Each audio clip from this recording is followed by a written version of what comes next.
बोला बोला शेरा वाली मैया की जय।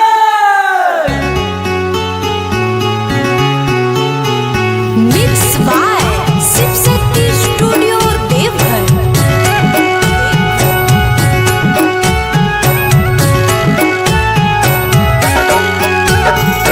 देव के दुलारिया ई जग के महतरिया धरतिया पइले। देव के दुलारिया ई जग के महतरिया धरतिया पइले। मैया सुकवरिया के लागे ना नजरिया तनी ठीक से मालिन करी ह सिंगार।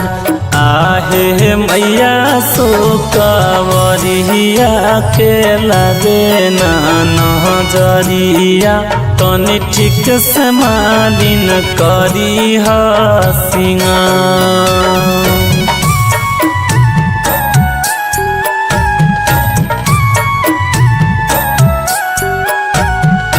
जय हो मैया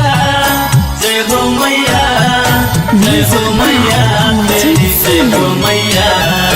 नव दिन नव रूप के करब पूजनमा भाग जागल मैया जब से अइली आंगनमा।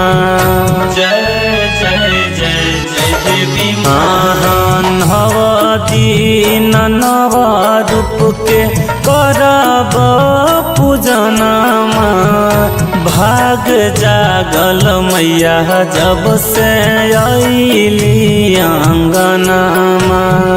सेवा में ना कमी पड़े रखी ह धयनमा धरतिया पइले। सेवा में ना कमी पड़े रखी ह धयनमा धरतिया पइले। मैया सुकवरिया के लागे ना नजरिया तनी ठीक से मालिन करी ह सिंगार। आहे मैया सुकवरिया के लागे ना नजरिया तनी ठीक से मालिन करी ह सिंगार। जय हो मैया जय हो मैया जय हो मैया जय हो मैया।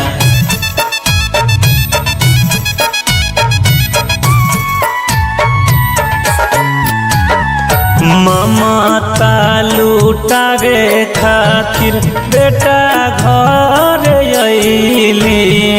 लाखों गलती माफ करे माई माई होली। जय जय जय जय देवी ममता लुटावे खातिर बेटा घर अइली। लाखों गलती माफ करे माई माई होली। भारती सुरेश गावे माई के पचरावा धरतिया पइले। सतीश केदार गावे माई के पचरावा धरतिया पइले। मैया सुकवरिया के लागे ना नजरिया तनी ठीक से मालिन करी ह सिंगार।